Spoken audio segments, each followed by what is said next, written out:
아름다움을 가지고 있지만 문화가 부족한 하이는 몇 년 후 결혼해 고향에서 안정적인 삶을 살기로 결심했다.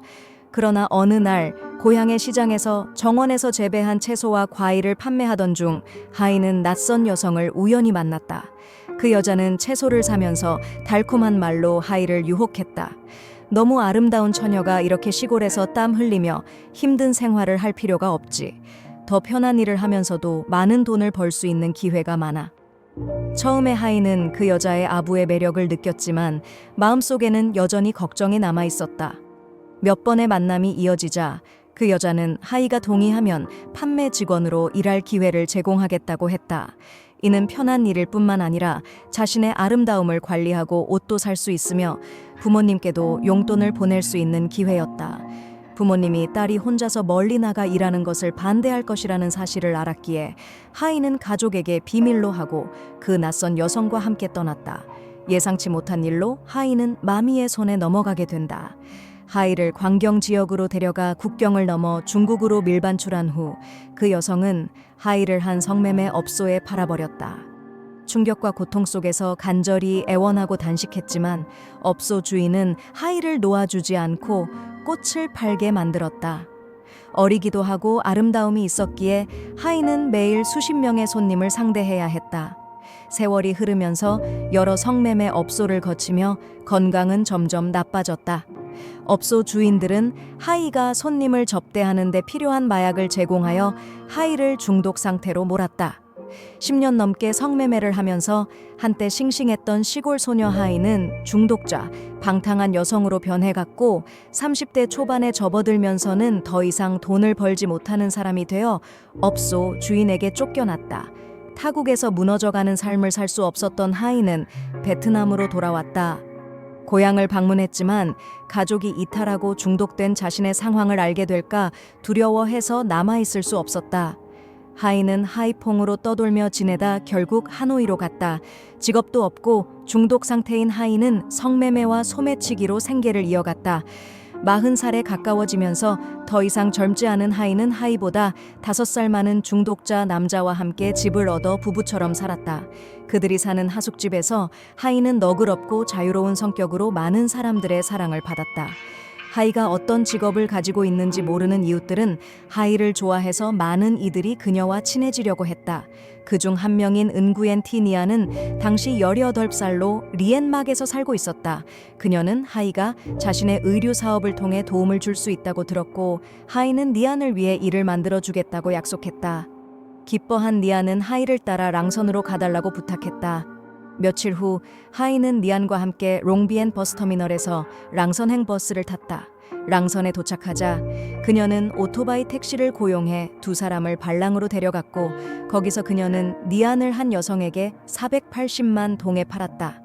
이후 그 여성은 니안을 국경을 넘어 성매매 업소에 팔았다. 첫 번째 작전이 성공하자 하이는 마미 직업으로 돈을 버는 것이 정말 쉽다는 것을 깨닫고 계속해서 다른 먹잇감을 찾기로 했다.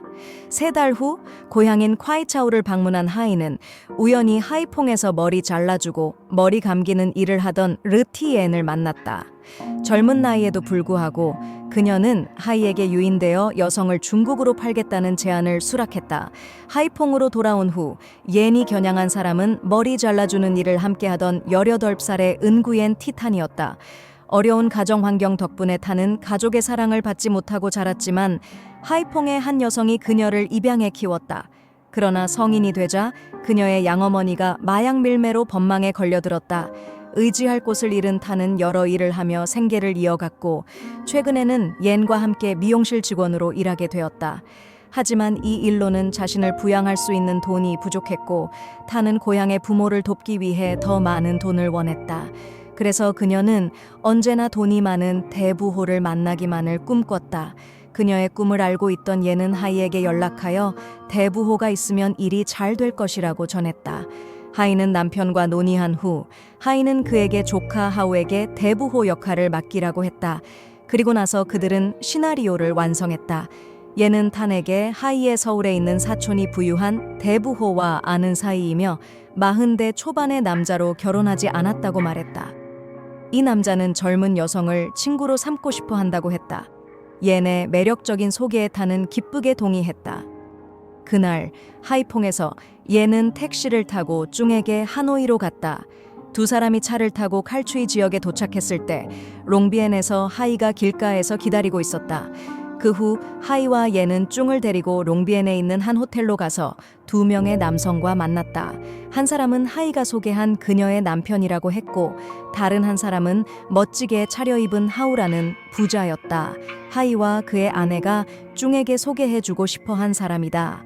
하우는 40대 초반으로 쭝보다 2배는 나이가 많았지만 처음 만났을 때부터 그녀는 그 남자에게 매력을 느꼈다. 그는 소탈하고 가까이 다가가기 쉬운 인상이었다. 그날 저녁 식사 후 하우는 호텔에서 2개의 방을 예약했다. 하이와 옌은 한 방에서 자고 하우는 쭝과 함께 옆 방에서 잤다. 잠자기 전에 하이는 하우에게 500만 동을 주며 쭝에게 주라고 했다. 처음 만나는 사람에게 꽤 큰 금액을 받게 되면서 하우가 그녀에게 가족을 위한 선물로 사라고 한 작은 돈이라고 하니 쭝은 그가 부유하고 관대하다는 것을 확신하게 되었다. 그래서 그녀는 조금도 의심하지 않고 그 남자와 하룻밤을 보냈다. 다음 날 아침 물을 마시며 아침 식사를 한 후 하우는 쭝에게 아쉬움을 표현하며 훈과 하이와 함께 급히 중국으로 가야 할 일이 있어 하노이에서 다시 만나기로 하자고 했다. 하우의 말에 하이는 옌에게 쭝을 하이퐁으로 안전하게 데려가라고 부탁했다. 바로 그때 옌은 한 번도 중국에 가본 적이 없으니 따라가겠다고 했다. 그녀는 쭝도 같이 가기를 권유했다. 비록 처음 만난 사람들일지라도 쭝은 하우가 관대하게 행동하는 것을 보고 친구와 그녀의 친척 부부와 함께 가면 좋겠다고 생각했다. 그날 아침 모두 함께 버스를 타고 동단강으로 갔다. 저녁 식사를 마친 후 하우는 택시를 호출하여 모두를 국경 근처로 데려갔다. 처음으로 랑선에 간 쭝은 밤이라서 그들이 어디로 가는지 알지 못했다. 택시가 깊은 숲으로 가는 오솔길에 다다랐을 때 차가 멈췄다. 차가 멈추자마자 그들은 랑선성 경찰청 PC47 소속의 정찰대와 마주쳤다. 수상한 행동을 하는 그룹을 발견한 경찰은 그들을 경찰서로 초대했다. 여기서 하이와 일당이 쭝을 국경 너머로 팔려는 연극이 드러났다. 하우라는 쭝에게 소개된 부자는 사실 하노이에 사는 무직자였다. 또한 옌의 좋은 마음을 가진 이모는 경찰서에서 마약 중독 발작을 일으키며 본색을 드러냈다. 다행히 쭝은 경찰 정찰대에 의해 구조되었고 이 나쁜 사람들에게 팔릴 뻔했다. 증거와 증인들에 따라 39세의 레티 하이, 흥엔주 타인차오에 거주하며 레티 옌, 23세, 하이퐁시 하이안구 땅 6조, 은구옌 반 훈 44세, 은구옌 반 하우 45세, 하노이 쯔이풍에 대한 기소가 이루어졌다. 랑선성 경찰청은 그들을 인신매매 혐의로 구속하였다. 랑선성 법원은 사건을 심리하였다. 하이는 7년형을 선고받았고 옌은 6년형, 훈과 하우는 각각 5년형을 선고받았다.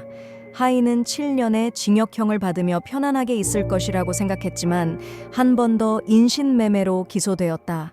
거의 1년간 여성 사창가에서 살아가던 한이는 다행히 중국 경찰에 의해 구조되었다.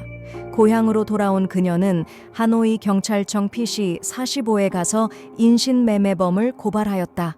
피해자의 진술을 바탕으로 경찰은 하이가 이미 구금되어 있다는 사실을 발견하였다. 사진을 통해 하이를 확인한 한이는 그녀가 자신을 국경 너머로 팔아 넘긴 사람이라고 주장하였다. 결국 하이는 다시 법정에 서게 되었다. 그녀는 하노이로 이송되었다. 하노이 법원은 CATP 하노이의 제1구금시설에서 즉각적인 재판을 열었다.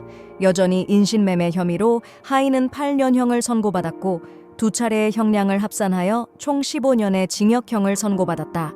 친애 아는 여러분, 플러그 이야기의 시간은 이제 마무리되었습니다. 프로그램이 마음에 드셨다면 좋아요 누르고 공유하며 채널 구독을 잊지 말아주세요. 다음 프로그램에서 여러분과 다시 만날 수 있기를 기대합니다. 감사합니다.